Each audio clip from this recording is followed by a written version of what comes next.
Section 8.1, Non-right triangles, law of sines.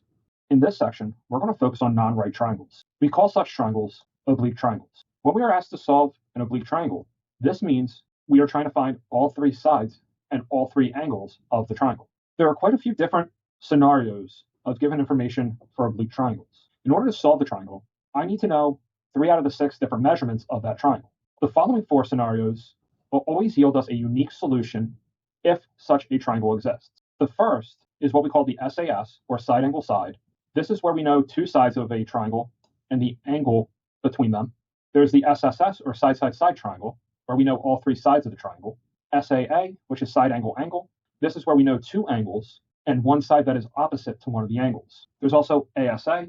This is where we know 2 angles and the side that's in between the 2 angles. The following 2 scenarios have the potential to have multiple solutions. AAA, which means angle, angle, angle. This is the scenario where we know all 3 angles of the triangle. The problem with angle, angle, angle is there's no way to figure out a length of the side. So in these scenarios, there's actually infinitely many triangles that can be formed from 3 given angles. So for that reason, we're not going to look too much at the angle, angle, angle scenarios, but do keep in mind that if we are given 3 angles of a triangle and no measurements for the sides, we won't have a unique triangle that satisfies that condition. The other scenario where there's the potential of multiple triangles is the side-side angle, or SSA. In the SSA, we're given 2 sides of the triangle and an angle that's opposite to one of the known sides. We're going to talk about this scenario quite a bit more, but keep in mind for now, there can be the potential of multiple triangles that satisfy this given information in this scenario. One of the tools that's going to help us solve oblique triangles is the laws of sine. Given the triangle on the right, the following proportions are always equal. We have sine alpha over A equals sine beta over B, which equals sine gamma over C. Alpha, beta, and gamma represents the measures of the angles of the triangle. A, B, and C represent the measures of the side lengths. The second variation is just the reciprocal of the first. That is, A over sine alpha equals B over sine beta, which equals C over sine gamma. What this tells us is that sine of an angle over the length of its opposite side is always going to be constant. Now, it doesn't matter if we put the sine of the angle or the side on the top or the bottom. Depending on what we're solving for, one variation would work a little bit quicker than the other, which we'll talk about more later when we're using it to solve problems. The laws of sine are used when an angle and its opposite side are known. This is because in these scenarios, we're able to complete one of the ratios within the laws of sine. And then from there, we're able to pick another ratio, set them equal to each other in a proportion, and solve for any unknowns. This occurs most frequently when we're given the scenarios of SAA, ASA, or SSA. We do have to be careful with SSA. SSA does have the potential to have multiple solutions. And it's also possible we may not have a solution. So in SSA, there can be 0, 1, or 2 such solutions. And we will talk about how we can use the law of sine to help us determine whether we have 0, 1, or 2 such solutions. We'll learn how to handle the situation where we don't know an angle on its opposite side, such as the side-side-side, in the next section when we talk about the laws of cosine. Now we're going to take a look at a few examples where we're solving triangles. So for our first example, we're given that alpha is 25 degrees, gamma is 120 degrees, and A is 10. The first thing we should always do is draw the picture. On the right, I have what our standard picture is, where our angles and opposite sides would be placed. Alpha will be opposite of A, beta will be opposite of B, C will be opposite of gamma. From this picture, we'll label our given measurements. Now with our measurements in place, we can begin to solve our triangle. The first thing I notice is I know 2 out of the 3 angles within our triangle. And recall from geometry, the sum of the interior angles of a triangle always add up to 180 degrees. So alpha plus beta plus gamma equals 180. Since we know the value of alpha and gamma, then we can easily figure out beta by plugging in the 2 values into our equation. Now we have an equation that will allow us to solve for beta. And when we do, we get beta equals 35 degrees. So anytime you're given 2 angles in your triangle, I would always suggest figuring out the third right away, since it's really quick and easy to figure out. Now we're going to turn our attention to figuring out the value of B and C. To figure out B and C, this is where we're going to use the law of sine. Because if we look at our picture carefully, I know an angle and I know the length of its opposite side. Since I know an angle and its opposite side, I have one of the 3 ratios from the law of sine known. Now, because I'm looking for sides, I'm going to put the side's length on the top. Now, from there, we can solve for either B or we can solve for C. Doesn't matter which. If we solve for B, B is opposite the 35-degree angle. So putting the side length on top, the law of sine corresponding to beta and B would be B over sine of 35 degrees. Now to solve for B, all we would have to do is multiply both sides by sine of 35 degrees. And we get B equals 10 times sine of 35 degrees over sine of 25 degrees. From there, we can enter this into the calculator and we get that b is approximately 13.6. Here, we are just going to round to one decimal place for now. Please check the instructions for MyOpenMath to see where to round to. But now that we figured out b, we can turn our attention to c. C is opposite of gamma, which we know the value of gamma. So similar to what we did for b, 10 sine of 25 degrees equals c over sine of 120 degrees. One little tip when you're setting up for laws of sine, I would always suggest working with the known sides. That way, you don't compound rounding errors. Yes, I could use the 13.6 and the 35 for its ratio for the law of sine, but since 13.6 was rounded, we're not going to get as accurate of an answer. So just like before, to solve for c, multiply both sides by the sine of 120 degrees. Then we can use our calculator to approximate, and we get approximately 20.5. So now we know the length of all three sides and the measurement of all three angles. So our triangle has been solved. One thing to pay attention to is that the longer our side length, the bigger the opposite angle. So notice how gamma is the biggest angle, while c is the largest side. That is consistent with what we would expect. Alpha is the smallest angle, a is the smallest side. So you do want to look out for that relationship that the biggest angle is opposite the biggest side, just to make sure you're on the right track. Next, we're going to solve the triangle when beta equals 30, gamma equals 65, and c equals 15. Just like before, we'll start off by labeling our triangle with our known measurements. Now looking again at our diagram, we know 2 out of the 3 angles. Since we know all 3 angles should add up to 180, then we know that alpha plus 30 degrees plus 65 degrees equals 180 degrees. And when we solve for alpha by subtracting over the 30 and 65, we get that alpha equals 85 degrees. Now that I know all 3 angles, now we can focus our attention to the sides. Since we know the length of c and the opposite angle gamma, we can set up our law of sine using c and gamma. And just like before, since we're trying to solve for sides, we'll put c on the top. So one ratio from the law of sine is 15 over sine 65 degrees. Now I set up 2 ratios that were exactly the same because we know we're going to use this ratio to solve for both b and a. So 15 over sine 65 degrees also equals a over sine 85 degrees, or we can set the 15 over sine 65 degrees equal to b over sine 30 degrees. In both equations, we would multiply by the sine of the angle underneath the unknown variable. So in the first equation, we would multiply by sine of 85 degrees, and we get a equals 15 sine 85 degrees over sine 65 degrees. In the second proportion, we would multiply by the sine 30 degrees. We get that b equals 15 sine 30 degrees over sine 65 degrees. And when we throw both expressions into the calculator, we get that a is approximately 16.5, while b is approximately 8.3. Now we've obtained the length of all 3 sides and the measure of all 3 angles. So we have solved this triangle. So a couple things to unpack from these 2 examples. First, if you know 2 out of the 3 angles in the triangle, right away you can find the third. From there, you can set up your law of sine to figure out the missing side. It doesn't matter which variables you find first, but make sure you use the diagram and pictures to help you keep organized what the known angle and opposite side of that angle are. That way you have the ratio that'll help you solve everything with the law of sine. Next, we're going to solve the triangle given that alpha equals 43 degrees, gamma equals 69 degrees, and b equals 20. Just like before, we need to start by labeling our triangle. Now that we have our measurements in place, can we apply the law of sine right now? Unfortunately, not right now. That's because we don't know an angle and its opposite side. I know the measures of alpha and gamma, but I don't know the measures of a or c. I know the length of b, but I don't know the measure of beta. Fortunately, I do know 2 angles in the triangle. And as we discussed in the previous problem, if we know 2 angles in the triangle, right away, we can figure out the third. Since all 3 angles must add up to 180 degrees, we have that 43 degrees plus beta plus 69 degrees equals 180. And when we subtract over the 43 and 69, we get that beta equals 68 degrees. Now I know all 3 angles. More importantly, I know the measure of an angle and the measure of its opposite side. Now we can apply the law of sine like we did in the previous problems. So when we set up our law of sine, we get that 20 over sine 68 degrees equals a over sine 43 degrees, or 20 over sine 68 degrees equals c over sine 69 degrees. Now we can solve for both a and c by multiplying by the sine of their opposite angles. And we get that a equals 20 sine 43 degrees over sine 68 degrees, which is approximately 14.7.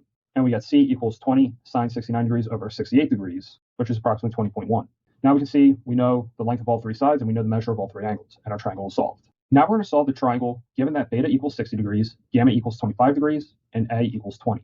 Once again, we'll label our triangle, and just like before, we can see we don't know an angle on its opposite side yet. However, I do know 2 out of the 3 angles of my triangle, so we can easily figure out the third. We have that alpha plus 60 degrees plus 25 degrees equals 180, which means alpha is 95 degrees. Now that we know all 3 angles of our triangle, we now have an angle and its opposite side. So now we have everything we need to set up the laws of sine. And we have that 20 over sine 95 degrees equals c over sine 25 degrees, and 20 over sine 95 degrees equals b over sine 60 degrees. Now we can solve each equation, and when we solve for c, we get 20 sine 25 degrees over sine 95 degrees, which is approximately 8.5. And when we solve for b, we get 20 sine 60 degrees over sine 95 degrees, which is approximately 17.4. Now we know all 3 sides in all three angles. One key takeaway from these two examples and four triangles that we solved: as long as we know two out of the three angles and at least one of the sides, we can easily figure out the other angle, and then no matter what our side that was given, we'll be able to set up for the law of sine. Example 1, those triangles were examples of side angle triangles. Now in that situation, I could have used law of sine right away to figure out the length of the sides and then find the angles later. However, in example 2, where we were working with angle side angle triangles, we needed to figure out that third angle first in order to set up the law of sine. I always suggest, as soon as you know two out of the three angles, always figure out the third. It's the quickest, easiest piece of information we can obtain, and then from there you can reevaluate or reassess the situation to figure out if you can start using law of sine. For our next example, we're going to look at three problems where we know the length of alpha, A, and B, which are located in the locations I've circled. Now notice we're keeping alpha and A fixed, but we're changing B. Also, from the information I've circled, we're dealing with the angle side case. We're going to discuss in this example how we can wind up with multiple triangles or no triangles based off of the information in each case provided. We'll start by solving the triangle given that alpha equals 25 degrees, A equals 5, and B equals 8. Just like in all of our previous examples, we'll go ahead and label our triangle. Unlike the previous four triangles we solved, I don't know two of the three angles. I only know one angle. I only know that alpha is 25 degrees, but I do know its opposite side, which is of length 5. So at the very least, I have a completed ratio for the law of sine. Now let's think about which of our three values I can solve for. Can I solve for C or gamma right now with the law of sine? Unfortunately not. In order to solve for C, I would need to know the value of gamma. And in order to solve for gamma, I would need to know C, since C and gamma are within the same ratio in the law of sine. This means I have to solve for beta. Since I now want to solve for beta, I need to set up my ratios so that way my angles are on the top to make it easier to solve for beta. So we have sine of 25 degrees over 5 as our completed ratio for the law of sine. Now that would equal sine of beta over 8. If we multiply both sides by 8, we get sine of beta equals 8 sine of 25 degrees over 5. From here, it might be very tempting to just say that beta equals sine inverse of 8 sine 25 degrees over 5. Even though, yes, that will be a solution to the above equation, we have to recall that trigonometric equations can have multiple solutions. One thing to keep in mind, sine is always going to be positive when we're evaluating angles between 0 and 180, because that's either in quadrant 1 or quadrant 2. So sine 25 degrees is positive, times 8 divided by 5, that would be a positive value. So sine beta is always positive. Well, what does that say about beta? Well, one solution we know would be in quadrant 1, but another solution would be in quadrant 2. And because any angle in the triangle can be between 0 and 180, it is possible that both angles satisfy the equation. Now, the reference angles for both solutions are going to be the same. So one possible value for beta, which we'll call beta 1, would just be our reference angle, which we have here. So we'll call our first solution, where we just take sine inverse, beta 1. Beta 2, our second possible solution between 0 and 180 degrees, will be here in quadrant 2. We know our reference angle is going to be beta 1. So beta 1 plus beta 2 from our diagram must equal 180 degrees. Or another way to phrase it, beta 2 would equal 180 degrees minus our value for beta 1. Now going into our calculator, we get that beta 1 is 42.5 degrees. So beta 2 is 180 minus 42.5, which is 137.5 degrees. So it turns out that our equation, when we're solving for the angle, will produce two possible solutions. One with the 42.5 degrees and the one with 137.5 degrees. So this means we have two triangles now to consider. One where beta is the 42.5 degrees, which would be an acute angle, and the other one where beta equals 137.5 degrees, which would be an obtuse angle. So we're going to draw a second picture to keep that second triangle organized. Now we have to figure out each triangle separately. Now in both triangles, we know the value of two out of the three angles, which means we can easily figure out the third like we've done before. In the first triangle, with the 42.5 degrees, we get that gamma would be 112.5, and in the second triangle, we get 17.5. Now that we know gamma in both triangles, we can use the law of sine to figure out C. Now to figure out C, we would still use the alpha and the A ratio since they were given and those values are exact. When looking at the first triangle, our ratio from the law of sine would be 5 over sine of 25 degrees equals C over sine 112.5. And since we're solving for a side, we'll put the sides on top. And when we solve for C, we get that C is approximately 10.9. Now we can see that the first triangle has been solved for. Setting up the ratio of the laws of sine for our second triangle, we get that 5 over sine 25 degrees equals C over sine 17.5 degrees. And when we solve for C in our second ratio, we get that C is approximately 3.6. And we can see our second triangle has been solved for. This highlights one of the reasons why we consider the angle side case to be ambiguous. Here, with the same information, we were able to find two triangles that satisfy these given conditions. Now we're going to solve the triangle given that alpha equals 25, a equals 5, and b equals 4. From what we've seen in the previous problem, we know there's the possibility of two triangles. So I'm going to draw two triangles, one where beta is obtuse, the other where beta is acute, and see what happens from there. Now, no matter which triangle I'm looking at, I still know the value of alpha and a, and I can't figure out c or gamma, but since I know b, I can at least use that to solve for beta. So here, we have sine of 25 degrees over 5 equals sine beta over 4. Then we can solve for beta, just like what we did in the previous example. We get that sine beta would equal 4 sine 25 degrees over 5, which means one value for beta would be sine inverse of 4 sine 25 over 5. And from our discussion in the last problem, our beta 2 would equal 180 degrees minus beta 1. If we throw our expression for beta 1 into the calculator, we get that beta 1 equals 19.8 degrees. So we'll fill that into our first triangle. As for our beta 2, we get 180 minus 19.8 degrees when we plug in our beta 1, which is 160.2. So let's fill that in to our second triangle. Now we know 2 out of the 3 angles in our triangle, so now we can go ahead and find the third. In our first triangle with the 19.8 degrees, we get that gamma is 135.2 degrees. If we go to triangle 2, something interesting happens. When I solve for gamma, we get that gamma is negative 5.2. Is it possible for us to have a negative angle in our triangle? No, our angles are always positive. They're always between 0 and 180 degrees. The reason why we're running into this situation here is if we look at the sum of 25 and 160, that is 185.2, which is greater than what we're allowed to have for the sum of the interior angles of our triangle. So is it possible to have a triangle where two angles measure at 25 degrees and 160.2 degrees respectively? No. So the second triangle that we have here, along with our second solution for beta, are incorrect. And in this scenario, we're going to only have one triangle. Now we can finish solving this one singular triangle. Focusing only on the first triangle, since we now know angle gamma, we can figure out angle C using the law of sine. So we get 5 over sine 25 degrees equals C over sine of 135.2 degrees. And when we solve for C, we get that C is approximately 8.3. So our first triangle and our only triangle is solved for. So to recap what we've seen so far, our first triangle that we tried to solve in this example had two solutions. That's because when we try to solve sine beta equals a number, we get two solutions when our angle is bounded between 0 and 180 degrees. So those two solutions in that case corresponded to two different solutions. However, it is possible that we may have to throw out one of the solutions if it doesn't interact well with the given angle. For example, in this problem, the 160.2 degrees is impossible to form a triangle with an angle that measures 25 degrees because their sum is bigger than the 180 degrees that we're allowed to have in any given triangle, in which case we only had one solution possible. Now let's take a look at another example. For our next example, we're going to replace b with 13. Now we'll be given that alpha equals 25 degrees, a equals 5, and b equals 13. Just like in our previous example, we're going to begin by setting up the law of sine, since we know alpha and a, and we're going to try to solve for beta as we did before. So we have sine of 25 degrees over 5 equals sine beta over 13. Now if we go ahead and solve for beta, and we get that one solution would be beta 1, which is sine inverse of 13 sine 25 degrees over 5. And using what we talked about before, our second solution would be 180 degrees minus our first. But something very interesting happens when we plug our beta 1 into a calculator. It turns out that sine inverse of 13 sine 25 degrees over 5 is undefined. Does that mean we did something wrong in our calculator? Well, no. If we take a closer look to one step above, our 13 sine 25 degrees over 5 is approximately 1.1 degrees, which is bigger than 1. Is it possible for sine of any angle to ever be bigger than 1? No, that's not possible. So this equation has no solution.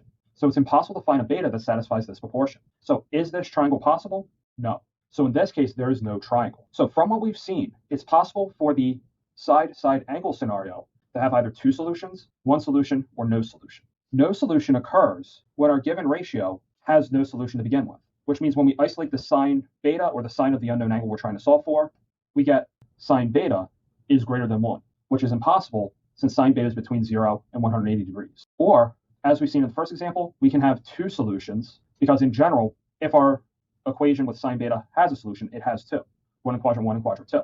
If both angles are small enough to work with the given angle, as we've seen in example 1, we'll have two triangles. However, if one of the angles is too big, meaning when I add it to the given angle, I get a sum that's 180 or larger, then we wind up with only one triangle like we saw in the second problem. So be very careful of the side-side angle scenario. Next, we're going to solve the triangle given that gamma equals 133 degrees, a equals 5, and c equals 8. I've already labeled our triangle with the given measurements, and we can see we're in another scenario of side-side angle. So we know that there's a possibility of either no, one, or two triangles. Now there's a reason why I only have one triangle drawn here. The reason is because gamma is obtuse. And to explain why I only need one angle, let's start solving for one of the two angles. Looking at our diagram, since we know c and gamma, we have at least one completed ratio of our law of sine. Now, unfortunately, I can't solve for b or beta because I need one of those two to figure out the other. But since I have a, I can figure out alpha. So setting up my law of sine, we get sine of 133 degrees over 8 equals sine alpha over 5. So just like in our past problems, we would have two solutions to our equation. The first, alpha 1, would be sine inverse of 5 sine 133 degrees over 8, while alpha 2, our second solution, would be 180 minus our first solution. But what's very interesting about this example, we know alpha 1 is going to be acute. Because 5 sine 133 degrees over 8 is a positive value, then sine inverse of a positive value is in quadrant 1, which is between 0 and 90 degrees. That is going to make alpha 2 obtuse, meaning bigger than 90 but smaller than 180. And this is what we've seen in the first two parts of example 3. We're given that gamma is 133 degrees, which is also obtuse. Is it possible for a triangle to have two obtuse angles, two angles that are bigger than 90 degrees? No, that's impossible, because the sum of two obtuse angles would be way bigger than 180 degrees. So without even calculating alpha 2, our second solution, I already know that it's not going to be possible given how big gamma is. So if we do have a solution, it turns out there's going to be one in this case. So it turns out our only possible value for alpha is 27.2 degrees. Now that we know alpha, we can go ahead and figure out beta. Because the sum of our angles must be 180 degrees, beta must be 19.8 degrees. Now that we know beta, we can use the law of sine to figure out b. Setting up our law of sine to solve for b, we get 8 over sine 133 degrees equals b over sine 19.8. And I get b equals 8 sine 19.8 degrees over sine of 133 degrees, which is approximately 3.7. So here, in this scenario, which is still a side-side angle scenario, since one of our angles was obtuse, then it turns out due to the size of that angle, we only have one possible value for alpha if one such value exists. So anytime we're given an obtuse angle, it's impossible for us to have two solutions. Now we're going to solve the triangle when we're given that gamma equals 133 degrees, a equals 8, and c equals 8. I've already labeled the triangle on our right, and we can already see it's very similar to the last problem. It's a side-side angle scenario. I can't solve for beta and b, but I can solve for alpha. So we'll set up our law of sine to solve for alpha. And when we do, we have sine 133 degrees over 8 equals sine alpha over 8. Now we'll solve for alpha like we've done before. And when we solve for alpha, we get sine inverse of 8 sine 133 degrees over 8, which if we use our calculator is 47 degrees. And remember, there is no second alpha here because 133 is obtuse. Now let's put the 47 degrees in our triangle. Now we can see that we have 2 out of the 3 angles in our triangle. That means we can find the third. But when we find the third, we get 0 degrees. Is it possible for a triangle to have an angle of 0 degrees? No, that's impossible. All 3 angles of a triangle are positive values, and we know they have to add up to 180. So since I have 2 angles out of the 3 that already add up to 180, then no such triangle can exist. So when our given angle is obtuse, and we're in the side-side angle scenario, then we either have one triangle, because the fact that the angle is obtuse forces our sine alpha equals something to have only one solution in the first quadrant, or we have no triangle. We could also tell sooner that this triangle would have no solution. Notice how the 133 degrees is opposite of the c equals 8. Since 133 is obtuse, that would have to be the biggest angle in our triangle. That means 8 should be the biggest side in our triangle. But if 8 is supposed to be the biggest side in the triangle opposite of the 133 degrees, how could we have another side of length 8? We couldn't. So that would be another indicator that it was impossible to have a triangle in this scenario. In this problem, a blimp flies over a football stadium. 2 cameras are placed 150 feet apart on the ground to film the blimp. The angle of elevation of one camera is 60 degrees, and the angle of elevation of the other is 50 degrees. We'll start by finding how far is the blimp from the camera that has an angle of elevation of 60 degrees. To start, we'll draw the picture. The green line is the ground. The black circle above will be the blimp. The red dot will be the first camera, the one with the angle of elevation of 60 degrees. And our second dot will represent our second camera, which has an angle of elevation of 50 degrees. We're given that the distance between the 2 cameras is 150 feet, and our goal is we're trying to figure out how far away the blimp is from our camera that has the angle of elevation of 60 degrees. So let's call that x. X is opposite of the 50 degrees. So I do want to try to use the law of sine to help me figure out what x is. So I know one ratio would be x over sine of 50 degrees. The problem we currently have is I don't know the side opposite of 60, nor do I have the angle opposite of the 150. So what would be my other ratio? Well, if you remember from what we've discussed in previous problems, since I know 2 out of the 3 angles of my triangle, I can easily figure out this third one here, which we'll call theta, because we know the sum of the three interior angles is 180. So solving for theta, we get that theta equals 70 degrees. Now I know a side and its opposite angle. So this x over sine 50 is going to equal 150 over sine of 70, which means x equals 150 sine 50 over sine 70, which is approximately 122 feet. Now we can move on to the next part of the question. What is the altitude of the blimp? Altitude is how high the blimp is off the ground, which would be the vertical distance between the blimp and the ground. Unlike our past problems, we actually now have a right triangle. Looking at our drawing, we can see that we have a right triangle that I highlighted in blue. We'll call the altitude h, and now we can apply the right angle trigonometry that we learned in a previous unit. If I take a look at the blue triangle, what sides do I know? I know the 120 is the hypotenuse, and if I look at the 60 degrees, h is the opposite side. Since I'm looking for the opposite and I have the hypotenuse, then I want to use the sine trig function. So sine of 60 degrees equals h over 122, which means h equals 122 sine of 60, which is approximately 106 feet. So the blimp is about 106 feet off the ground. Next, we're going to talk about the area of an oblique triangle.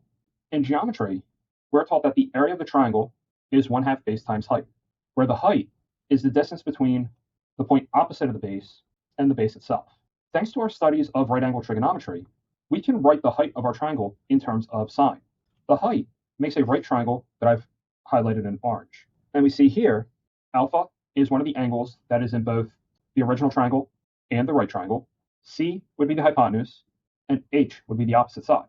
So from our right angle trigonometry, sine alpha would equal h over c, which means c equals sine alpha of h. So what we've just done is wrote h as a product of the sine of an angle and one of the sides. So if we plug in our h into our area formula, where b is our base, we get that the area of our triangle is 1/2 b times c times sine alpha. Now our height does make a second right triangle, which would be on the right highlighted in purple. If we were to use that right triangle instead, we would have that the area would be 1/2 ab sine gamma. As for the middle formula, that can be derived two different ways. We could make a the base and try to find this other height going from the point alpha to our base a, and using this right triangle to find an expression for that height. Now this may appear to be three formulas to calculate our area, but to use this formula, all we need to know is two sides of our triangle and the measurement of the angle formed by those two sides. Then we can apply the formula and be able to find the area. Now we're going to find the area of the triangle that we see below. When we're trying to find the area, ideally I'd like to know the base and the height. Unfortunately here, I don't know the height of our triangle. But what we do know is two sides of our triangle and the measure of the angle formed by those two sides. Let's call the side of length 10a, the side of length 11b, and we'll call our known angle gamma. So our area would be 1/2 ab sine gamma, which is 1/2 times 11 times sine 25 degrees, which is 55 times sine 25 degrees, which is 23.2 square feet.